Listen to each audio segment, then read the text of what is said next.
দর্শক শুভেচ্ছা, আপনাদের সবাইকে স্বাগত জানাচ্ছি যমুনা টেলিভিশনের নিয়মিত আয়োজন প্রবাসে বাংলাদেশের আয়োজনে। বিশ্বের বিভিন্ন প্রান্ত থেকে প্রবাসীদের খবরাখবর নিয়ে আপনাদের সাথে আছি আমি মনিরুল ইসলাম। সংযুক্ত আরব আমিরাতে জমকালো আয়োজনে অনুষ্ঠিত হয়েছে বাংলাদেশি মালিকানাধীন প্রতিষ্ঠান স্টার গোল্ডের ব্র্যান্ড এন্ডোর্সমেন্ট। আয়োজনে অংশ নেন দুবাইয়ে অবস্থিত বাংলাদেশ কনসুলেটের কর্মকর্তা সহ প্রবাসী বাংলাদেশিরা। 1992 সালে সৌদি আরবে যাত্রা শুরু করে স্টার গোল্ড। বর্তমানে দুবাই থেকে পরিচালিত হয় তাদের কার্যক্রম। সংযুক্ত আরব আমিরাত থেকে সহকর্মী মেহেদি রুবেলের প্রতিবেদনে বিস্তারিত। প্রবাসী আবুল কালাম আজাদের ব্যবসা প্রতিষ্ঠান স্টার গোল্ডের ব্র্যান্ড এন্ডোর্সমেন্ট উপলক্ষে এই আয়োজন। আগামী 1 বছরের জন্য তানজানিয়ার সোশ্যাল মিডিয়া ইনফ্লুয়েন্সার কিলিপল ও আমিরাতের মডেল রোমান খানকে 1 বছরের জন্য বানানো হয়েছে এই প্রতিষ্ঠানের ব্র্যান্ড অ্যাম্বাসেডর। আপনারা জানেন স্টার গোল্ডের বিজনেস প্রায় আজকে 32 বছর। আমাদের স্টার গোল্ডের নিজস্ব ব্রাঞ্চ আমাদের 9টা দেশে আছে এবং ডাইরেক্ট ইনডাইরেক্ট প্রায় 110টা দেশের সাথে আমাদের বিজনেস আছে। সোশ্যাল মিডিয়ার মাধ্যমে আমরা আমাদের যে স্টার গোল্ড গ্রুপ, আমাদের গ্রুপ অফ কোম্পানি, আমাদের প্রোডাক্ট এবং আমাদের ব্র্যান্ডকে আমরা বাংলাদেশের সাথে সাথে সারা বিশ্বে আমরা আমাদের প্রোডাক্ট নিয়ে যাওয়ার যে চিন্তাভাবনা, সেই পথে আমরা আগাচ্ছি। ব্র্যান্ড এন্ডোর্সমেন্ট অনুষ্ঠানে প্রধান অতিথি ছিলেন বাংলাদেশ কনসুলেট দুবাইয়ের কমার্শিয়াল কাউন্সিলর আশিস কুমার সরকার, চেয়ারম্যান আবুল কালাম আজাদের সভাপতিত্বে ও বিজনেস ডেভেলপমেন্ট ম্যানেজার মোতালেবের সঞ্চালনায়। আয়োজনে বিশেষ অতিথি ছিলেন কনসুলেটের প্রথম সচিব বদরুল আহমেদ বিদ্যুৎ, প্রতিষ্ঠানটির বাহারেন অফিসের কান্ট্রি ম্যানেজার মোহাম্মদ হানিফ, ওমানের কান্ট্রি ম্যানেজার মোহাম্মদ জাকির সহ অনেকে। বাণিজ্য জগতে, ব্যবসার জগতে একটা কথা বলে যে প্রচারেই প্রসার। তো আপনি যদি ব্যবসার গণ্ডি, এখন হচ্ছে গ্লোবাল ভিলেজের যুগ, আপনি ব্যবসা করবেন সারা পৃথিবী জুড়ে এবং ব্যবসা শুধু আপনার যে আয়ের সমৃদ্ধি, আপনার কোম্পানির সমৃদ্ধি হবে সেটা না। 1992 সালে সৌদি থেকে কার্যক্রম শুরু হয় স্টার গোল্ডের। পরে 2004 সালে দুবাইয়ে স্থানান্তরিত হয় কার্যক্রম। বিশ্বের 110টি দেশে ইলেকট্রনিক্স পণ্য, gadget, home appliance, home textile, lighting device সহ নানা পণ্য বিক্রি করে প্রতিষ্ঠানটি। মেহেদি রুবেল, যমুনা নিউজ, সংযুক্ত আরব আমিরাত।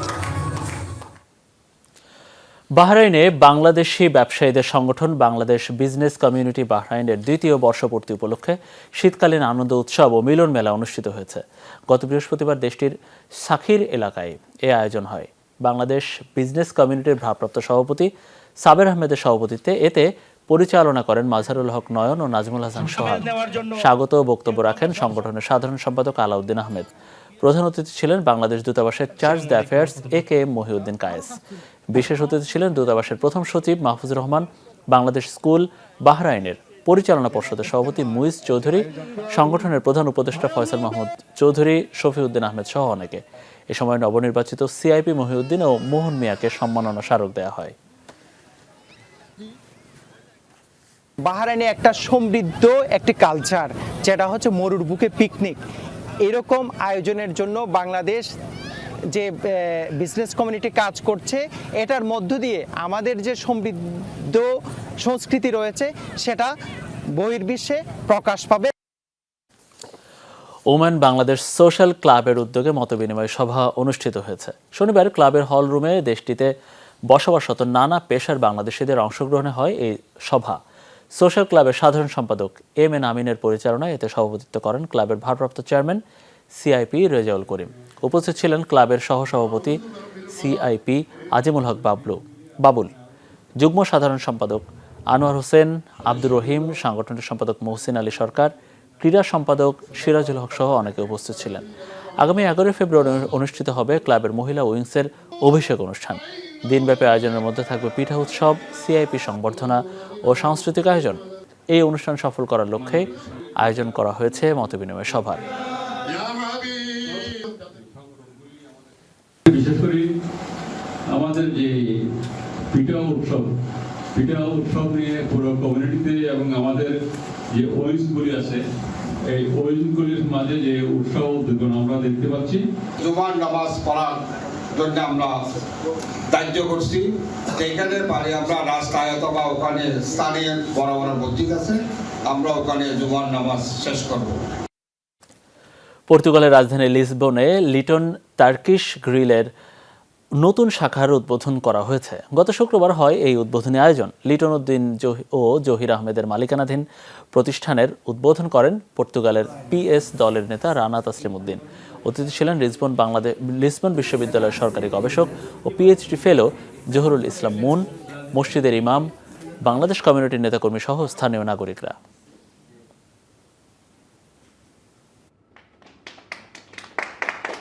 সকল রকম ফুড অর্থাৎ গ্রিল জাতীয় সকল রকমের ফুড পাওয়া যাচ্ছে।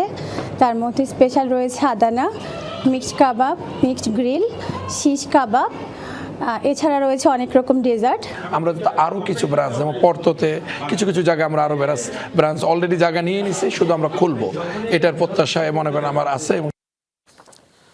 কাতারে ময়মনসিংহ প্রবাসী বাংলাদেশিদের উদ্যোগে মতবিনিময় সভা অনুষ্ঠিত হয়েছে। আসন্ন ময়মনসিংহ সিটি কর্পোরেশন নির্বাচনে মেয়র ইকরামুল হক টিটুকে পুনরায় নির্বাচনে জয়ী করার লক্ষ্যে হয় এই সভা। দেশটির রাজধানী দোহার স্থানীয় একটি হোটেলে হয় আয়োজন। এতে সভাপতিত্ব করেন মোহাম্মদ মাসুম। বিশেষ অতিথি ছিলেন কাতার শাখা আওয়ামী লীগের যুগ্ম সাধারণ সম্পাদক আশরাফুল ইসলাম, বিপ্লব ভুইয়া, আব্দুর রাজ্জাক, সিয়াম হাসান সহ অনেকে। আরও উপস্থিত ছিলেন সুরুজ মিয়া, মনির, এনামুল, অনিক, কফিল উদ্দিন সহ অনেকেই। অভিযান জোরদারের পরও বিদ্রোহীদের দমন করতে পারছে না মিয়ানমারের সামরিক জান্তা। উল্টো একের পর এক এলাকার নিয়ন্ত্রণ হারাচ্ছে সামরিক সরকার। সাগাইং রাজ্যে আরও একটি সামরিক হেলিকপ্টার বিধ্বস্ত করেছে বিদ্রোহীরা। অন্যদিকে রাখাইন রাজ্যের ঐতিহাসিক শহর মারুক উ দখলে নিয়েছে আরাকান আর্মি। মিয়ানমারের সংঘাতপূর্ণ সাগাইং রাজ্যে বেড়েছে জান্তার অভিযানের পরিধি। MI-35 হেলিকপ্টার নিয়ে চলছে টহল। বিমান হামলার পাশাপাশি গোলাবর্ষণ করছে গোলন্দাজ বাহিনী। অবশ্য এত কিছুর বড় দমানো যাচ্ছে না বিদ্রোহীদের। শুক্রবার PDF এর রকেট হামলায় বিধ্বস্ত হয় সামরিক বাহিনীর MI-35 হেলিকপ্টার। কাউলিন, উন্থো এবং কান্তাবালু শহরেও চলছে সামরিক অভিযান। সেনাদের বিরুদ্ধে সমানে সমানে লড়ছে বিদ্রোহীরা। দুর্দান্ত প্রতিরোধের মুখে অবস্থান ছেড়ে পালিয়েছে অন্তত 2টি ব্যাটালিয়নের সেনারা। রাখাইনে 3টি নৌযান ধ্বংস করেছে আরাকান আর্মি। ঐতিহাসিক শহর মারুক উ এর নিয়ন্ত্রণও নিয়েছে সশস্ত্র যোদ্ধারা, যাকে অন্যতম বড় সাফল্য হিসেবে দেখছে বিদ্রোহীরা। ডরথি তাসরিন, যমুনা নিউজ। কক্সবাজারের টেকনাফ সীমান্তে কমেনি উত্তেজনা। হোয়াইকং এলাকায় নতুন করে গোলাগুলির খবর পাওয়া গেছে। স্থানীয়রা জানিয়েছেন ভোর 4টা থেকে 6:30 পর্যন্ত গোলাগুলির শব্দ শুনেছেন তারা। কয়েকটি বুলেটও এসে পড়েছে এই পাড়ে। এতে ছড়িয়ে পড়ে আতঙ্ক। অনেকে বাড়ি ছেড়ে নিরাপদ স্থানে আশ্রয় নেন। এদিকে টেকনাফের নীলা উচ্চ বিদ্যালয়ে রাখা হয়েছে পালিয়ে আসা বিজিপি সদস্যসহ 164 জনকে। তাদেরকে জাহাজে করে আজই ফেরত নিতে পারে মিয়ানমার। আশ্রয় নেওয়া বাকি 166 জনকে রাখা হয়েছে ঘুমধুম উচ্চ বিদ্যালয়ে। এদিকে পর্যটকদের নিরাপত্তাজনিত কারণে আজ থেকে টেকনাফ সেন্ট মার্টিন রুটে জাহাজ চলাচল বন্ধ রয়েছে। আমরা অনেক কষ্ট আছি মনে করে এলাকার লোকদের সবাই, আমি এক এলাকায় সবাই লোক কষ্ট আছে। বাদ কেনে ভারি রেড়ে খরচ কিভাবে দিও ফ্রেন্ডের লেখাপড়ার লদ্দ সমস্যা গিয়ে এখন দরিয়ার দ্বারা যাই না পারে দেয়া জাল নয়, দূর মাঝে পানির মাঝে গিলে দূর মাঝে আর আই না পারে যাই না পারে। বাস্তুচ্যুত রোহিঙ্গাদের ফিরিয়ে নিতে মিয়ানমার সম্মত হয়েছে, তবে দেশটিতে চলমান অভ্যন্তরীণ সংঘাতের কারণে প্রত্যাবাসন প্রক্রিয়া বিলম্বিত হচ্ছে বলে জানিয়েছেন পররাষ্ট্রমন্ত্রী ডক্টর হাসান মাহমুদ। বিকেলে চট্টগ্রামের ডিসি পার্কে আয়োজিত 2 দিনব্যাপী মাল্টিকালচারাল ফেস্টিভ্যাল উদ্বোধন করেন তিনি। চট্টগ্রাম জেলা প্রশাসনের আয়োজনে এখানে ভারত, পাকিস্তান, নেপাল, ইন্দোনেশিয়া সহ 17টি দেশ অংশ নিয়েছে। অনুষ্ঠানে হাসান মাহমুদ বলেন, মিয়ানমারের অভ্যন্তরীণ সংঘাতের এক পর্যায়ে বাংলাদেশে ঢুকে পড়া সেই দেশের সীমান্তরক্ষী বাহিনীর সদস্যদের ফিরিয়ে নেয়ার প্রক্রিয়া নিয়ে আলোচনা চলছে। যে কোনো দিন ফেরত পাঠানো হবে তাদের। ভারত সফরেও এ নিয়ে আলোচনা হয়েছে।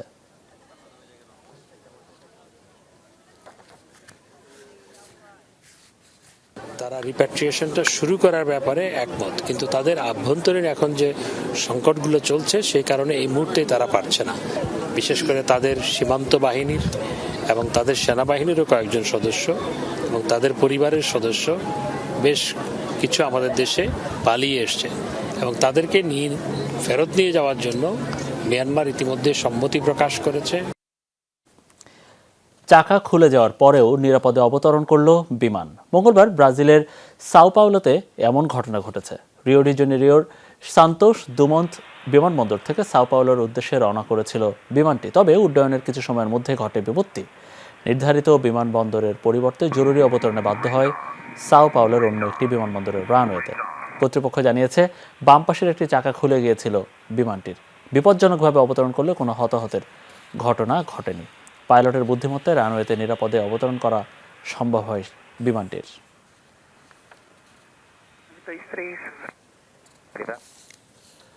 মাঝ আকাশে যান্ত্রিক গোলযোগ, ব্যস্ত হাইওয়েতে বিধ্বস্ত হলো বিমান। মুখোমুখি সংঘর্ষ যাত্রীবাহী একটি গাড়ির সাথে। শুক্রবার যুক্তরাষ্ট্রের ফ্লোরিডায় ঘটেছে এমন আজব এক ঘটনা। এই ঘটনায় নিহত হয়েছেন কমপক্ষে 2 জন। কর্তৃপক্ষ জানায় মাঝ আকাশে হঠাৎ বিকল হয়ে যায় বিমানটির 2টি টার্বোফ্যান ইঞ্জিনই। দুর্ঘটনার আগে নিয়ন্ত্রণ কক্ষে এক রেডিও বার্তায় এই তথ্য জানান পাইলট নিজেই। তারপরই আছড়ে পড়ে ফ্লোরিডার দক্ষিণ পশ্চিমাঞ্চলের ওই হাইওয়েতে। জানা যায় ওহাইও থেকে নেপলস যাচ্ছিল বোম্বারডিয়ার চ্যালেঞ্জার 600 মডেলের বিমানটি। মেসি হংকং ঘটনার জেরে এবার আর্জেন্টিনার প্রীতি ম্যাচ বাতিল করল চীন। মার্চে নাইজেরিয়ার বিপক্ষে হতে যাওয়া ম্যাচ বাতিলের ঘোষণা দিয়েছে চীনের হাংজু স্পোর্টস ব্যুরো। আইভরি কোস্টের বিপক্ষে দ্বিতীয় ম্যাচ খেলা নিয়েও রয়েছে শঙ্কা। একাধিক সংবাদ মাধ্যমের দাবি হংকংয়ে মেসিকে না খেলানোর জেরেই এমন সিদ্ধান্ত চীনের। মেসি হংকং ইস্যুতে উত্তাপ কিছুটা কমতে না কমতেই আবারও সরগরম ফুটবল পাড়া। এবার মেসির আর্জেন্টিনাকে নিয়ে সতর্ক অবস্থানে চীন। ESPN, CNN সহ একাধিক সংবাদ মাধ্যমের দাবি, হংকংয়ে প্রীতি ম্যাচে লিওনেল মেসির না খেলাকে কেন্দ্র করে আর্জেন্টিনার ম্যাচ আয়োজন থেকে পিছিয়ে গেছে চীন। হংকংয়ে ক্লাব ফ্রেন্ডলি ম্যাচে গত 4 ফেব্রুয়ারি মুখোমুখি হয়েছিল ইন্টার মায়ামি। সেই ম্যাচে 1 মিনিটের জন্যও খেলতে নামেননি লিওনেল মেসি। অথচ বিশ্বকাপ জয়ী আর্জেন্টাইনের খেলা দেখার জন্যই গ্যালারিতে ভিড় করেছিলেন হাজার হাজার দর্শক। মাংসপেশির ইনজুরির কারণে হংকং একাদশের বিপক্ষে প্রীতি ম্যাচ খেলতে পারেননি মেসি। মেসি নিজেই দিয়েছিলেন সেই ব্যাখ্যা।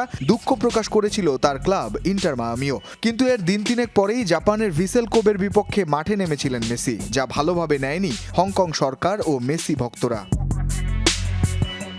ফুটবল ভক্তদের সেই আক্ষেপের রেশ যেন এবার গড়াচ্ছে চীন পর্যন্ত। কোপা আমেরিকার আগে মার্চে চীনে 2টি প্রীতি ম্যাচ খেলার অপেক্ষায় ছিলেন লিওনেল মেসিরা। ম্যাচ দুটি ছিল আফ্রিকান নেশনস কাপের 2 ফাইনালিস্ট আইভরি কোস্ট ও নাইজেরিয়ার বিপক্ষে। তবে এরই মধ্যে নাইজেরিয়ার বিপক্ষের প্রথম ম্যাচ বাতিল করার ঘোষণা দিয়েছে চীনের হাংজু স্পোর্টস ব্যুরো। তাই শেষ পর্যন্ত মেসিদের চীন সফর আলোর মুখ দেখবে কিনা তা নিয়ে তৈরি হয়েছে শঙ্কা। চীনের ক্রীড়া কর্তৃপক্ষ বলছে, বর্তমান পরিস্থিতিতে প্রীতি ম্যাচটি আয়োজনের জন্য পরিবেশ যথাযথ নয়, যে কারণে ম্যাচটি বাতিলের সিদ্ধান্ত নিয়েছে তারা। যদিও বেইজিংয়ে আইভরি কোস্টের বিপক্ষে দ্বিতীয় ম্যাচটি বাতিলের আনুষ্ঠানিক ঘোষণা দেয়নি চীন। রঞ্জন শান্ত, যমুনা স্পোর্টস। দর্শক, আর এই ছিল আমাদের প্রবাসী বাংলাদেশের আয়োজনে। এতক্ষণ আমাদের সাথে থাকার জন্য আপনাদের সবাইকে অনেক অনেক ধন্যবাদ।